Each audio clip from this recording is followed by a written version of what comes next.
Ipinaminorya ang pagpapabalik sa Senado ng nakontempt na DPWH engineer na si Bryce Hernandez. Git ni Senator Joel Villanueva, tila si Hernandez kasi ang nasunod, gayong nagdesisyon na ang plenaryo na sa Pasay City Jail siya ikukulong. Sinagot ni Senate President Tito Soto ang issue, gayon din ang puna ni dating Senate Blue Ribbon Committee Chairman Rodante Marcoleta tungkol sa pagtutol ni Soto na gawing state witness ang mag-asawang Diskaya. Saksi! Si Rafi Tima.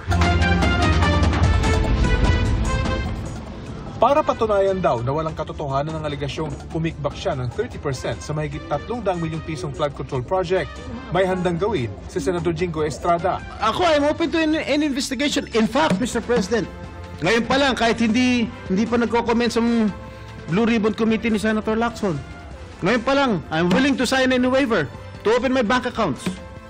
I don't know with Senator Joel, maybe will also conform with my idea. Ang aligasyon binitawan ni Engineer Bryce Hernandez, dating Assistant District Engineer ng Bulacan 1st District Engineering Office, sa pagdinig ng Kamara nitong Martes. Nakontempt sa Senado si Hernandez noong pagdinig ng Blue Ribbon Committee noong Lunes. Noong Martes, inilipat siya sa PNP Custodial Center matapos siyang umapela ng proteksyon sa Kamara dahil sa pangamba raw sa kanyang seguridad. Pero kinabukasan, nagmosyon sa Estrada na ilipat si Hernandez sa Pasay City Jail, bagay na inoprobahan sa plenaryo. Matapos malipat sa Pasay City Jail si Hernandez, naghain ng petisyon ng kanyang kampo para sa writ of amparo para maisailalim siya sa Witness Protection Program at maibalik sa PNP Custodial Center. Kanina, humarap sa Pasay RTC Branch 112 si Hernandez para sa inihain niyang petisyon. Sa sulat naman ng legal counsel ni Hernandez kanina, umapela sila na ibalik siya sa Senado. Ngayong may bagong tiwala raw sila sa ilalim ng liderato ni Senate President Tito Soto at Blue Ribbon Committee Chairman Senador Ping Lacson. Kung papayagan doon nila si Hernandez na manatili sa Senado, patunay ito na handa ang Senadong harapin ang mahirap na katotohanan. Agad din aprobahan ni Soto ang hiling ng kampo ni Hernandez at inaasang maharap siya ulit sa Blue Ribbon Committee. Ay, hindi pa tapos. Mahabang labanan pa. Okay. Ilan ng court, bakit na-transfer siya sa Senate? There was a consensus between parties. Hirit naman ng Senador Joel Villanueva na inakusahan din ni Hernandez ng pagtanggap ng kickback. Nakapagtataka dahil plenaryo ang nagdesisyon na ilagay siya sa Pasay City Jail. Si Bryce na naman anya ang nasunod. Dagdag ni Senador Rodante Marcoleta na dating Blue Ribbon Committee Chairman, ang naturong committee lang ang pwedeng magtalaga kung saan i-detain ang isang witness na cited in contempt. Dagdag ni Senate Minority Leader Alan Peter Cayetano, tila naging VIP witness si Hernandez. Yung oras ay nagugol din doon sa pag-uusap na bakit parang naging Senate VIP itong si Assistant DE Bryce, na pinag-usapan na sa Senado at meron pong motion na inapprove ng buong Senado na sa Pasay City Jail, pero walang konsultasyon ay nandito na ulit. Paano siyang nasunod sa PNP Custodial? Paano siyang nasunod sa Pasay City Jail? Puro ayaw niya nga yun eh. Di ba? So it's maling opinion. It's their opinion.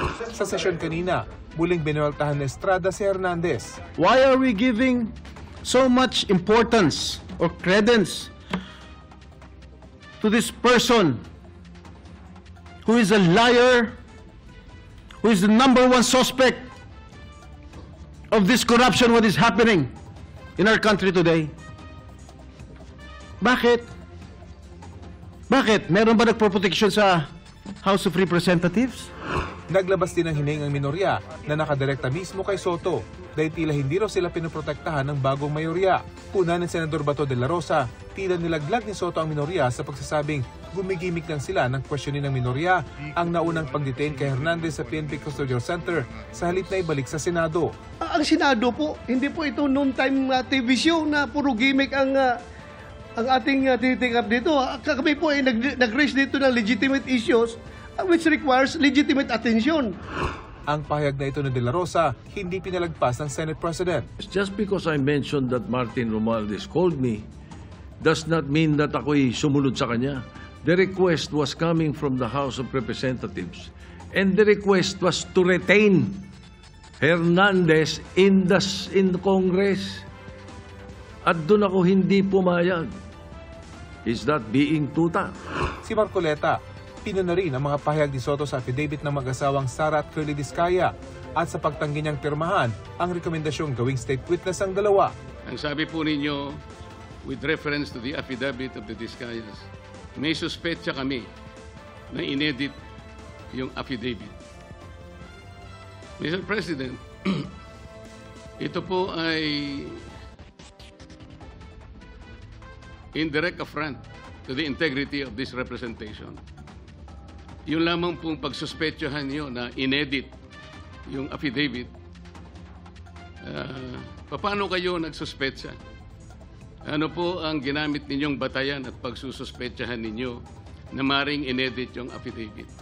Para masagot ang mga tanong, bumaba si Senate President Soto mula sa rostrum to the rescue din ng ibang miyembro ng mayorya. Kung gagawin silang state witness, kinakailangan buo, hindi edited.